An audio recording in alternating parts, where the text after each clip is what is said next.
Allah is calling you. Allah is calling you,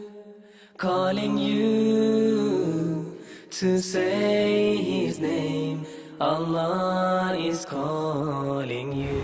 السلام علیکم ورحمۃ اللہ وبرکاتہ۔ آج ہم سورہ بقرہ کا 13 والا رکوع پڑھیں گے انشاءاللہ۔ اعوذ باللہ من الشیطان الرجیم، بسم اللہ الرحمن الرحیم۔ ربی شرح لی صدری ویسر لی امری واحلل عقدۃ من لسانی یفقہوا قولی۔ یا ایھا الذین، اے لوگو جو آمنو ایمان لائے ہو، لا نہ، تقولو تم کہو، رعینا ہمیں ہماری رعایت کرے، وقولو اور تم کہو، انظرنا ہماری طرف نظر کرم کیجیے، واسمعوا اور سنو، وللکافرین اور کافروں کے لیے عذاب عذاب ہے، علیم دردناک۔ اے ایمان والو، تم رائنا نہ کہو، انظرنا کہو اور سنو۔ اس آیت میں اللہ تعالیٰ نے ایمان والوں کو یعنی مسلمانوں کو نبی صلی اللہ علیہ وسلم کو مخاطب کرتے ہوئے رائنا کہنے سے منع کیا ہے، کیونکہ رائنا کا مطلب تھا، مسلمان جو کہتے تھے وہ تھا ہماری رعایت کریں، لیکن جو یہودی تھے اس سے برے معنی کے ارادے رکھتے تھے، اور وہ جب نبی صلی اللہ علیہ وسلم کو یہ لفظ یوز کر کے اور مخاطب کرتے تھے تو ان کا جو ارادہ تھا وہ برا تھا۔ اور جس طرح سے یہودیوں نے تب یہ کہا تھا، جب اللہ تعالیٰ نے کہا تھا کہ کہو سمینا و اطعنا، یعنی ہم نے سن لیا اور ہم نے مان لیا، تو یہودیوں نے کیا کہا تھا، سمینا و عصینا، ہم نے سن لیا اور ہم نے نافرمانی کی۔ تو اس طرح سے یہ اس ورڈ کو بھی غلط یوز کر رہے تھے، تو اللہ تعالیٰ نے ایمان والوں کو یہ ورڈ یوز کرنے سے منع کیا ہے کہ تم نے یہ لفظ استعمال نہیں کرنا، بلکہ تم نے انظرنا یعنی ہماری طرف نظر کرم کیجیے، یہ والا لفظ یوز کرنا ہے۔ اور اس آیت سے ہمیں مجلس کے آداب کے بارے میں بھی رہنمائی ملتی ہے، یعنی اللہ تعالیٰ نے سکھایا ہے کہ آپ نے وہ والے الفاظ استعمال نہیں کرنے جن میں سے کوئی برا پہلو نکل جائے۔ یعنی اکثر ہم ایسے الفاظ استعمال کر رہے ہوتے ہیں جن میں ہم تو اچھے انداز میں یا اچھی نیت کے ساتھ بات کرتے ہیں، لیکن اگر کوئی اور سنے گا یا جس کے دل میں کوئی برائی ہے وہ اگر وہ الفاظ سنے گا تو وہ اس سے کچھ غلط مطلب بھی لے سکتا ہے، اور ہو سکتا ہے کہ ہم جس انداز سے بات کریں وہ اس کا بالکل اپوزٹ لے جائے۔ تو اس لیے ہم نے کیا کرنا ہے کہ ایسے الفاظ استعمال کرنے ہیں جن کا مطلب بالکل واضح ہو اور وہ بالکل صاف ہو، یعنی سمجھنے میں بہت آسان ہو۔ اور کافروں کے لیے دردناک عذاب ہے۔ کافروں سے کون لوگ مراد ہیں؟ یعنی اہل کتاب، جنہوں نے اللہ تعالیٰ کی بات کو، رسول اللہ صلی اللہ علیہ وسلم کی بات کو سننے اور ماننے سے انکار کر دیا۔ ماں نہیں، یودو پسند کرتے، الذین جن لوگوں نے کفروا کفر کیا، من اہل الکتابی اہل کتاب میں سے، ولا اور نہ، المشرکین مشرکین، ان کے ینزل نازل کی جائے، علیکم آپ پر، من خیرن کوئی بھلائی، من ربکم آپ کے رب کی جانب سے، واللہ اور اللہ تعالیٰ، یختص خاص کر لیتا ہے، برحمتہ اپنی رحمت کے ساتھ، من جسے، یشاء وہ چاہتا ہے، واللہ اور اللہ تعالیٰ، ذو الفضل فضل والا ہے، العظیم بہت بڑے۔ اہل کتاب میں سے جن لوگوں نے کفر کیا، نہ وہ پسند کرتے ہیں اور نہ مشرکین کہ آپ پر آپ کے رب کی جانب سے کوئی بھلائی نازل کی جائے۔ اس آیت میں اللہ تعالیٰ یہودیوں اور مشرکوں کی جو دشمنی ہے ان سے آگاہ کر رہے ہیں مسلمانوں کو کہ یہ کبھی بھی نہیں چاہتے کہ تمہارے رب کی طرف سے تم پر کوئی خیر پہنچے، یعنی وحی نازل ہو۔ یعنی جب بھی اللہ تعالیٰ مسلمانوں کے لیے کوئی پیغام، کوئی حکم بھیجتے تھے، ان کو ہمیشہ برا لگتا تھا، تو اللہ تعالیٰ نے ان کی دشمنی سے آگاہ کیا مسلمانوں کو، جیسا کہ فرمایا، اہم یقسمون رحمت ربک، کیا یہ لوگ آپ کے رب کی رحمت کو تقسیم کرتے ہیں؟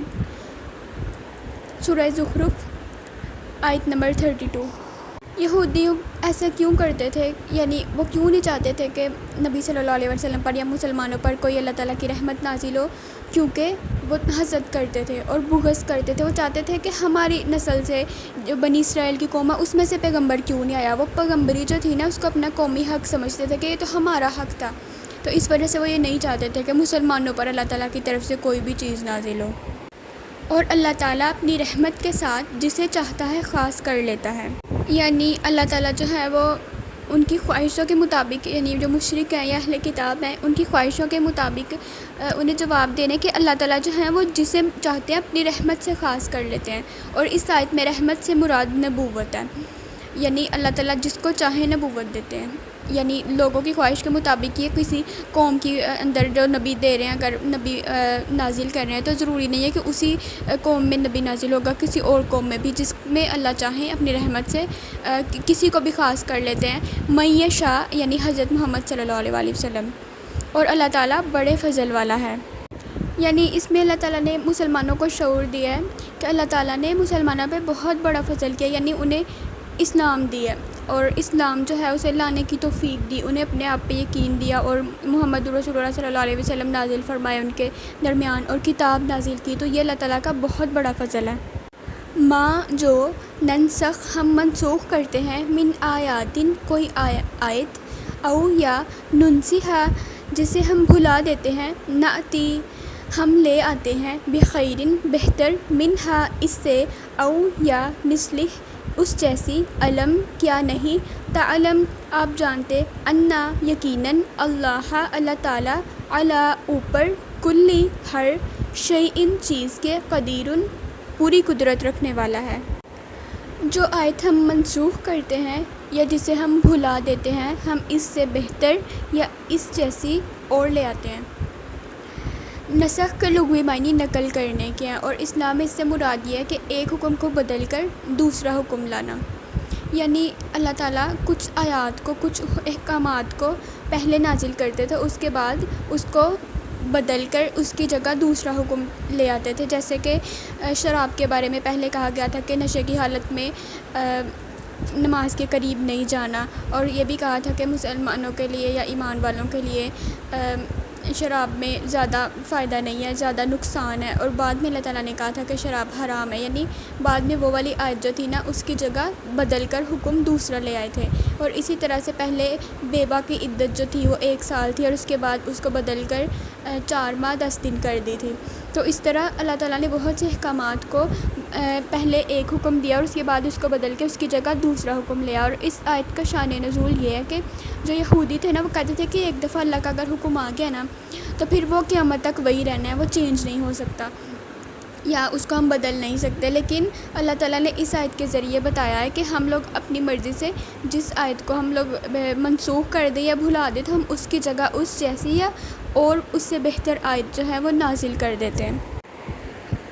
کیا تم نہیں جانتے کہ اللہ تعالیٰ ہر چیز پر پوری قدرت رکھتا ہے؟ یعنی اس آیت کے ذریعے اللہ تعالیٰ اپنی قدرت بتا رہے ہیں کہ اللہ تعالیٰ جو چاہے کر سکتا ہے، یعنی وہ جب چاہیں کوئی بھی حکم دے سکتے ہیں اپنی مرضی کے مطابق، اور جب چاہیں کسی بھی حکم کو منسوخ کر سکتے ہیں۔ علم کیا نہیں، تعلم آپ جانتے، انا یقیناً، اللہ اللہ تعالیٰ، لہو اس کے لیے ہے، ملک بادشاہت، السماواتی آسمانوں کی، والارض اور زمین کی، وما اور نہیں، لکم تمہارے لیے، من دون اللہ اللہ تعالیٰ کے سوا، من ولی کوئی دوست، ولا اور نہ، نصیر کوئی مددگار۔ کیا آپ نہیں جانتے کہ یقیناً اللہ تعالیٰ ہی ہے، اس کے لیے آسمانوں اور زمین کی بادشاہت ہے؟ یعنی اس آیت میں اللہ تعالیٰ کیا کہہ رہے ہیں کہ کیا تم نہیں جانتے کہ آسمانوں اور زمین کی بادشاہت اللہ تعالیٰ کے لیے ہے، یعنی تمام اختیارات اللہ تعالیٰ کے پاس ہے، تو پھر کیا تمہارے لیے قانون بدلنے کا اختیار اس کے پاس نہیں ہوگا؟ یا اللہ تعالیٰ جو ہے وہ اپنی مرضی سے کسی فیصلے کو بدل کر کوئی اور فیصلہ نہیں تمہارے لیے کر سکتے؟ اور اللہ تعالیٰ نے اس آیت کے ذریعے یہ بھی بتایا ہے کہ پوری جو آسمان اور زمین ہے اور اس کی بادشاہت، یعنی اس کی جو تمام ملکیت ہے وہ صرف اللہ تعالیٰ کے ہاتھ میں ہے، تو پھر ہماری مرضی تو اس دنیا میں نہیں چلتی، یعنی اللہ تعالیٰ نے تو ہماری تقدیروں کے فیصلے کیے ہیں، ہم ان سے اعراض نہیں کر سکتے، ہم ان سے بھاگ نہیں سکتے، تو پھر ہم شرعی احکامات سے بھی اعراض نہیں کر سکتے، ہم ان سے بھی بھاگ نہیں سکتے، ہمیں ان کو بھی ماننا ہے۔ اور تمہارا اللہ تعالیٰ کے سوا نہ کوئی دوست ہے اور نہ کوئی مددگار، یعنی اس آیت میں اللہ تعالیٰ کہہ رہے ہیں کہ اللہ تعالیٰ پر یقین رکھنا، اللہ تعالیٰ پر اعتماد رکھو، اور یہودیوں کے جو پروپیگنڈے ان سے متاثر نہیں ہونا، اللہ تعالیٰ جو ہیں وہی تمہارے سہارا ہیں ہمیشہ کے لیے، اور وہ ایسا سہارا ہے جو کبھی نہیں ٹوٹے گا نہ کبھی چھوٹے گا، اور اللہ تعالیٰ ہی اپنے بندوں کا ولی ہے، مددگار ہے، یعنی صرف اللہ تعالیٰ اپنے بندوں جو ہے نا اس کو نفع پہنچانے کا یا نقصان کو دور کرنے میں مددگار ہوگا۔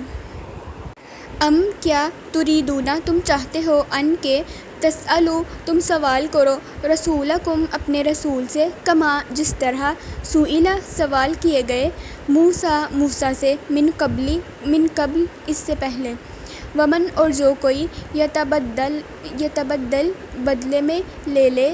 کفر کو بالایمانی ایمان کے فقط تو یقیناً دلّا وہ بھٹک گیا سواء سیدھے السبیل راستے سے۔ کیا تم چاہتے ہو کہ تم اپنے رسول سے ویسے ہی سوالات کرو جس طرح اس سے پہلے موسیٰ سے کیے گئے؟ کیا تم چاہتے ہو کہ اب تم اپنے رسول سے ویسے ہی سوالات کرو جس طرح اس سے پہلے موسیٰ سے سوال کیے گئے؟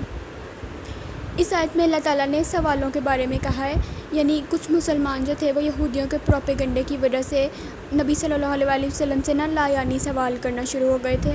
ایسے سوالات جن کا کوئی مقصد نہیں تھا، اور اللہ تعالیٰ نے اس آیت میں ایسے سوالات جو ہے نا اس پہ پابندی لگا دی، ایسے سوالوں کو کرنے سے منع فرما دیا کہ ایسے سوال جن کا کوئی مقصد نہیں ہے وہ سوال نہیں کرنے۔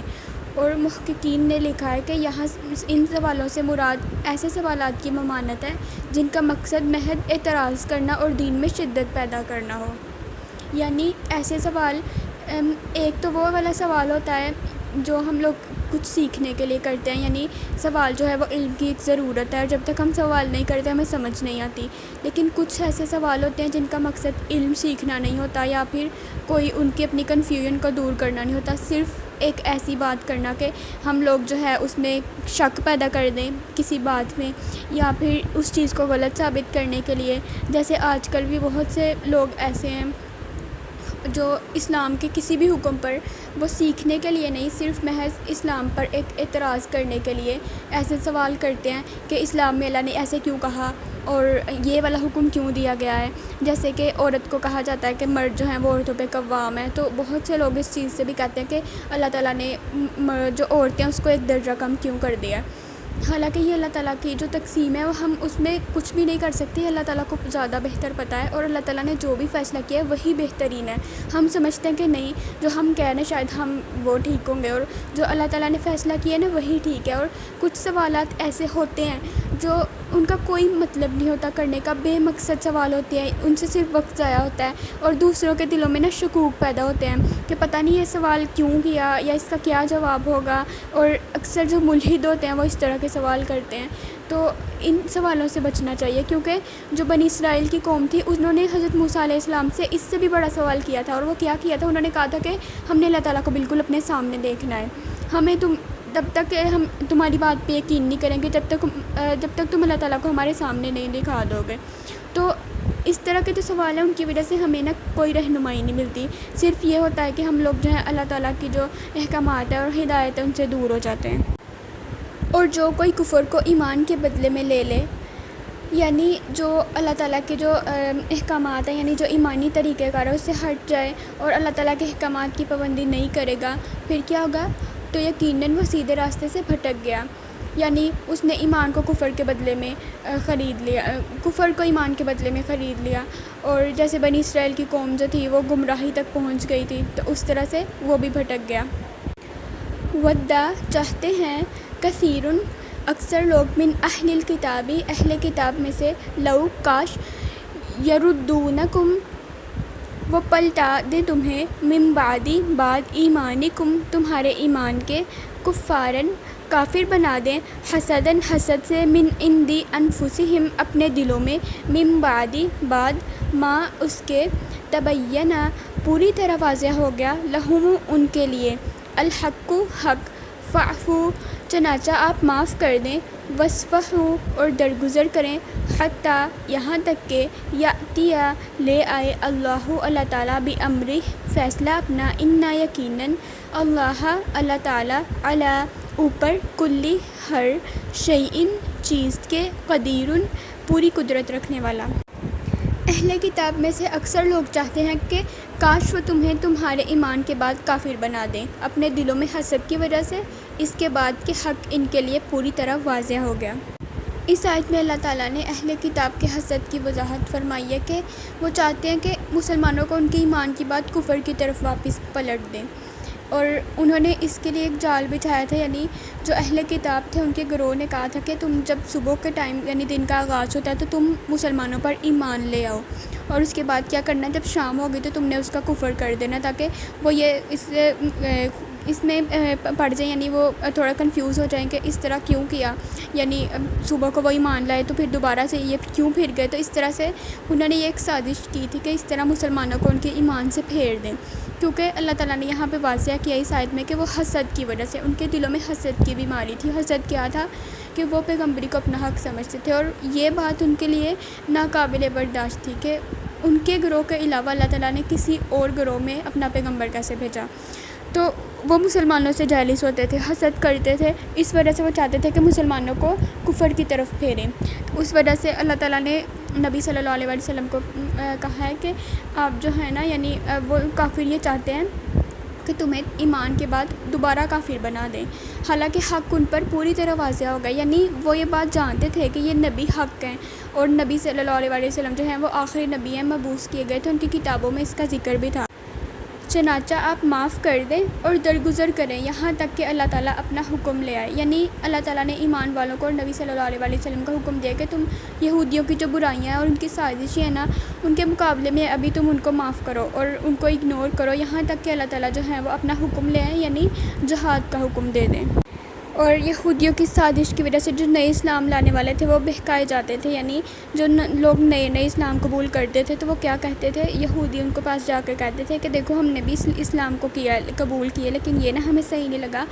تو اگر تمہیں واقعی اپنا اصل مذہب یعنی آبائی مذہب جو ہے اسے چھوڑنا ہی ہے تو پھر تم یہودیت یا عیسائیت کو اختیار کر لو، کیونکہ جو جنت ہے وہ صرف یہودیوں اور عیسائیوں کے لیے ہے۔ تو ہمیشہ جو نبیوں کی جماعت رہی ہے اور ہمیشہ جو بزرگوں کی جماعت رہی ہے نا، صرف جنت انہی کی ہے، تو تم نے انہی کا مذہب اختیار کر لو۔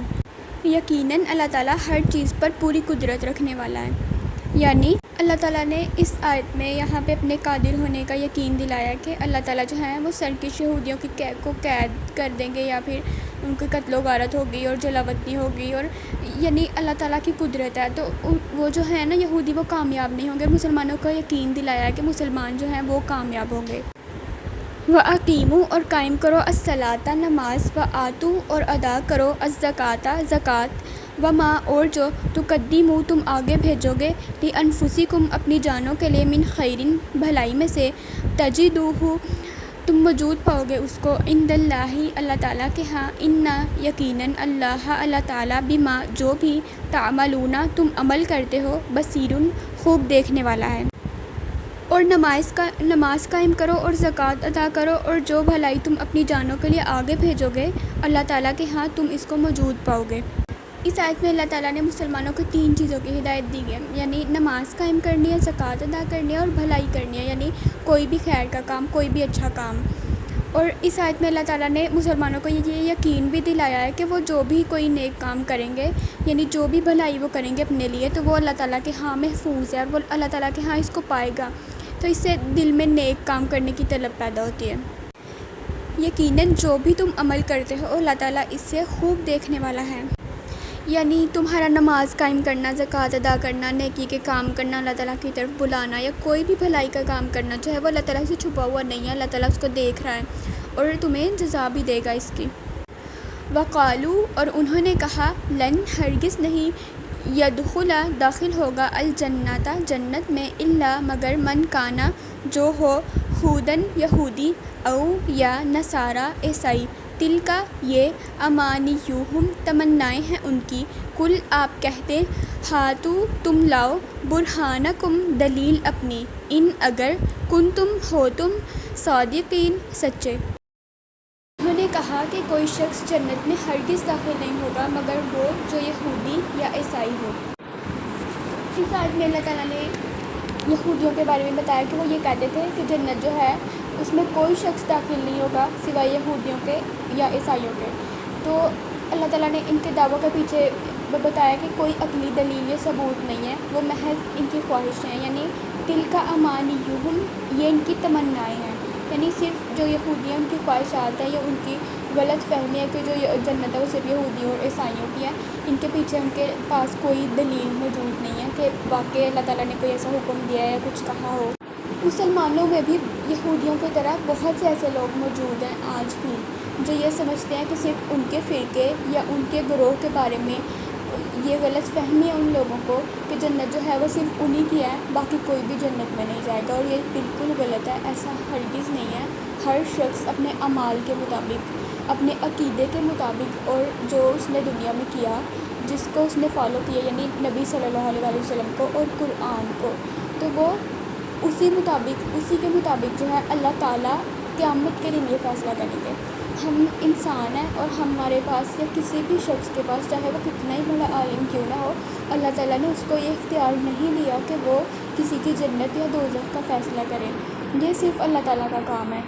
کیونکہ ہمیں جب ہم لوگ اپنا عمل کر رہے ہوتے ہیں تو ہمیں نہیں پتہ کہ اللہ تعالیٰ کی بارگاہ میں وہ قبول ہے یا نہیں، ہم صرف اس کی قبولیت کی امید رکھتے ہیں، اور یہی تقویٰ ہے کہ ہم کوئی بھی اچھا عمل کریں تو اس کے ثواب کی امید رکھیں۔ لیکن ہم لوگ یہ نہیں کہہ سکتے، کنفرمیشن نہیں ہے کہ ہمارا عمل جو ہے قبول ہو گیا، ہم لوگ اب جنت میں جائیں گے، یا ہم لوگوں نے فلاں شخص کو فالو کر لیا تو اب ہم لوگ اب جنت میں، اب جنت تو ہماری ہی ہے، یہ ہم نہیں کہہ سکتے۔ یہودیوں نے بھی ایسا ہی کہا تھا اور عیسائیوں نے بھی ایسا ہی کہا تھا کہ جو جنت ہے وہ عیسائیوں اور یہودیوں کی ہے، مسلمانوں کی نہیں ہے۔ لیکن اللہ تعالیٰ نے ان کے واضح کر دیا کہ اس کے پیچھے کوئی دلیل نہیں ہے،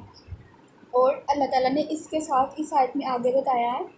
آپ کہتے کہ اپنی دلیل لاؤ اگر تم سچے ہو، یعنی اللہ تعالیٰ نے ہم سے دلیل مانگی کہ اگر تم اپنے دعوے میں سچے ہو کہ جنت جو ہے وہ صرف تمہاری ہے اور جنت میں داخلہ جو ہے وہ صرف تمہارے لیے ہی خاص ہے، تو پھر دلیل لے کر آؤ۔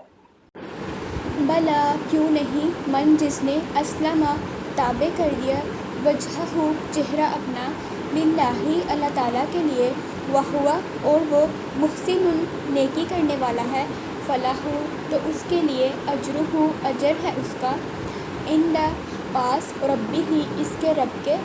ولا اور نہ خوف کوئی خوف ہوگا، علیہم ان پر، ولا اور نہ ہم وہ یحزنون غمگین ہوں گے۔ کیوں نہیں جس نے اپنا چہرہ اللہ تعالیٰ کے تابع کر دیا اور وہ نیکی کرنے والا ہو، تو اس کے لیے اس کے رب کے پاس اس کا اجر ہے۔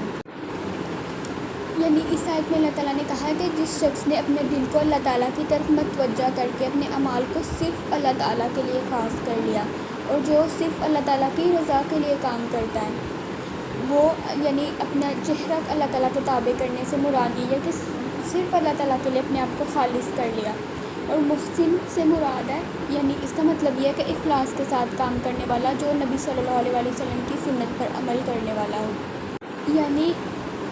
جو اپنے آپ کو اللہ تعالیٰ کی اطاعت میں سونپ دے گا نا، تو یعنی جو اسلام مکمل اسلام لے آئے گا، تو پھر جنت اسی کے لیے ہے۔ اللہ تعالیٰ نے کہا ہے نا کہ پھر اس کا اجر جو ہے وہ اس کے رب کے پاس ہے، تو اجر کیا ہے اللہ تعالیٰ کے پاس؟ جنت۔ اور عمل کو کوئی بھی عمل ہے اس کو قبول کرنے کی دو شرائط ہیں، یعنی ہم لوگ اپنی مرضی سے کوئی بھی عمل نہیں کر سکتے، یا کسی بھی عمل کو کہ یہ والا فلاں ذکر جو ہے ہم اتنی دفعہ کریں گے تو شاید ہم جنت میں چلے جائیں۔ اس طرح آپ کو بہت سے اس طرح کی چیزیں انٹرنیٹ پر یا کہیں بھی مل جائیں گے کہ جو لوگ کہتے ہیں کہ فلاں ایک میسیج سینڈ کیا ہوتا ہے کہ اس کو اتنے لوگوں کو سینڈ کر دو جنت میں مل جائے گی، یا یہ والا ذکر جو ہے اتنی دفعہ پڑھو گے تو آپ لوگوں کی نمازیں معاف ہو جائیں گی۔ اس طرح کی بہت سی چیزیں ہوتی ہیں۔ تو اس آیت سے ہمیں پتہ چلتا ہے کہ جب اللہ تعالیٰ نے کہا ہے نا کہ اپنا چہرہ اللہ کے تابع کرنا، یعنی وہ والا عمل اللہ کی نظر میں قبول ہوگا جو ہم لوگ اللہ کے لیے کریں گے، خالص اللہ تعالیٰ کے لیے۔ اور دوسری شرط عمل کے قبول ہونے کی کیا ہے کہ وہ نبی صلی اللہ علیہ وسلم کی سنت کے مطابق ہو، بالکل وہی کام جو نبی صلی اللہ علیہ وسلم نے کیا یا پھر اس کو کرنے کا حکم دیا، وہ والا کام۔ اگر نیت تو خالص ہے، یعنی نیت میں تو اخلاص ہے، لیکن سنت کے مطابق وہ عمل نہیں ہے، تو وہ عمل مردود ہوگا، یعنی اللہ تعالیٰ کے ہاں وہ قابل قبول نہیں ہے۔ اس لیے جو راہب ہیں، راہبوں کے، سادھوؤں اور صوفیوں کا عمل جو ہے وہ اللہ تعالیٰ کے نزدیک قابل قبول نہیں ہے، اس لیے کہ ان کے عمل میں رسول اللہ صلی اللہ علیہ وسلم کی اتباع موجود نہیں ہے۔ اسی طرح اگر عمل شریعت کے موافق ہے لیکن نیت اللہ تعالیٰ کی رضا نہیں ہے بلکہ دکھاوا یا کوئی اور وجہ ہو سکتی ہے، پھر ایسا عمل بھی مردود ہے، وہ بھی اللہ تعالیٰ کی بارگاہ میں قابل قبول نہیں ہے۔ اس آیت میں اسلام کے دو بنیادی درجات کا ذکر ہے، یعنی اسلام اور احسان۔ نبی صلی اللہ علیہ وسلم نے احسان کی اس طرح سے وضاحت فرمائی ہے، اس حدیث کا مفہوم یہ ہے کہ احسان یہ ہے کہ تم ایسے ہی عبادت کرو جیسے تم اللہ تعالیٰ کو دیکھ رہے ہو. اور اگر تم یہ نہیں سوچ سکتے کہ تم اللہ کو دیکھ رہے ہو تو پھر اللہ تو تمہیں دیکھ ہی رہا ہے. یعنی جب ہم نے کام کرنا ہے نا تو ہم نے ان دونوں باتوں میں سے کوئی بھی کام ہے، چاہے ہم لوگ اپنے گھر کا عام روٹین میں کوئی کام کر رہے ہیں، جب ہم وہ کام ایسے کریں گے نا کہ یا تو ہم یہ سوچ لیں کہ اللہ ہمیں دیکھ رہا ہے، اور یا ہم لوگ یہ سوچیں کہ ہم اللہ تعالیٰ کو دیکھ رہے ہیں، تو یہ چیز احسان ہے. ہمارا کام جو ہے وہ خالص اللہ تعالیٰ کے لیے ہو جائے گا. یعنی ہم لوگ جب یہ پتہ ہوگا کہ اللہ ہمیں دیکھ رہے ہیں تو ہم لوگ ہر کام جو ہے وہ اچھے انداز میں کرنے کی کوشش کریں گے. ہمیں کوئی بھی دیکھ رہا ہو تو ہم لوگ ہر اپنا کام جو ہے وہ اچھے طریقے سے کرتے ہیں. کبھی اگر ہم لوگ کوئی کوکنگ کر رہے ہوں یا کچھ بھی کر رہے ہوں، ہمیں پتہ ہو فلاں شخص ہمیں دیکھ رہا ہے، حالانکہ بے شک اس کا دھیان کہیں اور ہو، ویسے اس کے اوپر ہم بے نظر پڑ جائیں، لیکن ہم لوگ جو ہے اپنا کام تھوڑا کانشیس ہو کے کرنا شروع ہو جاتے ہیں. تو اس آیت میں بھی وہی کہا ہوا ہے، اس کے لیے اس کے رب کے پاس اس کا اجر ہے. یعنی محسنین کے لیے، احسان کرنے والوں کے لیے اللہ تعالیٰ کے پاس نعمتوں بھری جنت ہے، اور نہ ان پر کوئی خوف ہوگا اور نہ وہ غمگین ہوں گے. یعنی جب آخرت میں ان کو اللہ تعالیٰ ان کو اپنی نعمتوں بھری جنت میں داخل کریں گے، اور ان کے اوپر اس دن کوئی خوف اور کوئی غم نہیں ہوگا، وہ غم اور خوف سے نجات پا جائیں گے. جیسا کہ اہل جنت میں داخل ہوتے وقت کہیں گے، الحمدللہ الذی اذھب عنا الحزن، سب تعریف اللہ تعالیٰ کے لیے ہے جس نے ہم سے غم کو دور کر دیا. سورہ فاتر آیت نمبر 34. وآخر دعوانا ان الحمدللہ رب العالمین. سبحانک اللہم و بحمدک، اشہد ان لا الہ الا انت، استغفرک و اتوب الیک. السلام علیکم ورحمۃ اللہ وبرکاتہ. Allah is calling you to say His name. Allah is calling you to